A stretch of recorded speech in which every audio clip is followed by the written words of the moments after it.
Welcome back. Perhaps it was by design, but almost lost in all the attention paid to the Democratic Convention last week was the Senate Intelligence Committee's fifth and final report laying out the extensive contacts between Russia and members of the Trump 2016 campaign. The 1,000-page bipartisan report concluded that Russia wanted Donald Trump to win, that his campaign was eager to accept Russia's help, and that the Russians saw campaign members as inexperienced and easy to manipulate. But the committee stopped short of concluding that there was a coordinated conspiracy. Republicans said that proved there was no collusion. Joining me now is the top Democrat on the panel, Senator Mark Warner of Virginia. Senator Warner, welcome back to Meet the Press. And we should note that not a single Republican on the Intelligence Committee agreed to come on this broadcast. We wanted to have somebody from each side of the aisle to ask these questions too. But Senator Warner, we will start with you. So I want to start with simply, I know you've said you think Americans should read this entire report, but I'm curious, is there a part of the report that you think singularly deserves the public's attention more than any other part? Well, Chuck, first of all, I'm very proud of the committee's work. 3.5 years, 5 volumes, all bipartisanly endorsed in a time when there's not a lot of that bipartisanship going around. And as the report laid out in exquisite detail, much more detail than Mueller, and we were a counterintelligence report, not a criminal report, unprecedented contacts between Russians and folks on the Trump campaign. The Trump campaign officials welcomed that help. Maybe one of the most stunning was the level of detail of the then campaign manager, Paul Manafort, sharing very specific campaign information with a Russian agent. We'll never know what the Russians did with that information, but think about that. A campaign manager sharing with a known Russian agent during the middle of a campaign. And as you showed earlier with that kind of rogues gallery of all these individuals that were part of the Trump campaign who've been indicted, I think there have been repercussions from those efforts. You guys named Konstantin Kilimnik as a Russian intelligence asset. It went further than the Mueller report did on that front.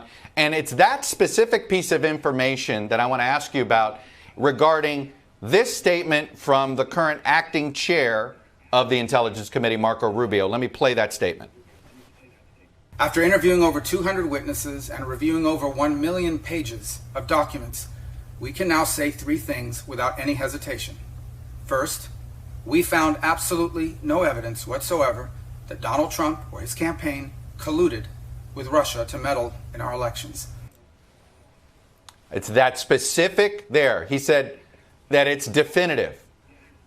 How does an active campaign chair and Paul Manafort sharing information with a known Russian intelligence asset, Konstantin Kilimnik, somehow definitively erase the idea that there was no collusion? Listen, respectfully, I disagree with Marco on that. You will see a whole series of other Democrats who wrote a separate opinion where they drew a different conclusion. Richard Burr was chairman for most of the investigation. As I was vice chair, we decided that we would not join any other comments, that we would let the report stand as it is. This is a report that was passed 14-1.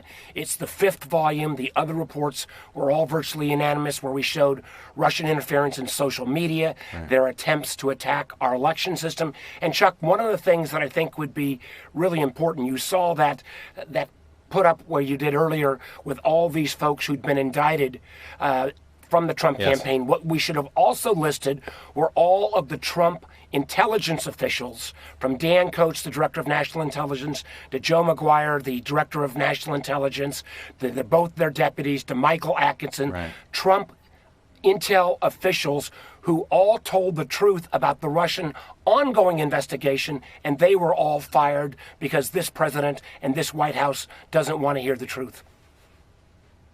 You also seem to indicate that the president may have lied to Robert Mueller in the print interview when he claimed to have no recollection about conversations about WikiLeaks with Roger Stone. You write definitively in the report, despite Trump's recollection, the committee assesses that Trump did, in fact, speak with Stone about WikiLeaks and with members of his campaign about Stone's access to WikiLeaks on multiple occasions. However, there's a frustrating amount of redactions in the report whenever WikiLeaks comes up. Is this all because of this Julian Assange indictment that nobody has seen? The intelligence community chose what to redact.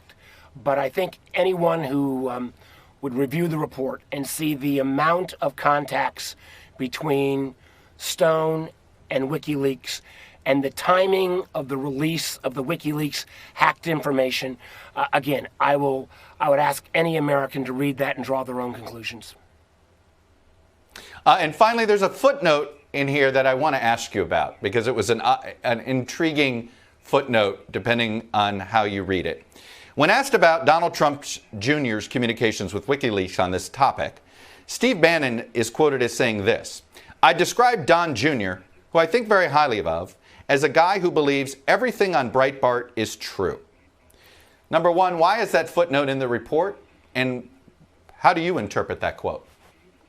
Well, I'm not going to speak to that footnote, but I am going to speak to the fact that the intelligence community 10 days ago said that the Russians are back trying to interfere in our elections again, that they have a misinformation campaign targeted against Vice President Biden. I think it's incumbent upon the intelligence community to lay out more of the facts of what we know about that disinformation campaign. And my fear is that there may be Americans that are unwittingly promoting that Russian disinformation campaign, and I think they need to be briefed so they don't become, frankly, agents, in effect, of this disinformation campaign. Has the Senate Intel Committee been officially briefed on QAnon or not?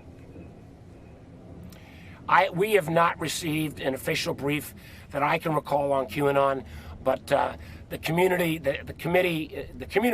is fairly clear that this is a fringe group, that they feel like they are potentially a threat, and the idea that the President of the United States is embracing these folks and say just because they like him and they love our country is very bizarre. I mean, I don't always agree with Karl Rove, but Karl Rove was white. These guys are whack jobs, and the president ought to disavow them. Mark Warner, the vice chair of the Senate Intel Committee, Democrat from Virginia, really appreciate you coming on and sharing your perspective on this. Chuck. Thank you, sir. Hello from Washington. I'm Chuck Todd, and thanks for checking out the Meet the Press channel on YouTube. Click on the button down here to subscribe and click over here to watch the latest interviews, highlights, and other digital exclusives.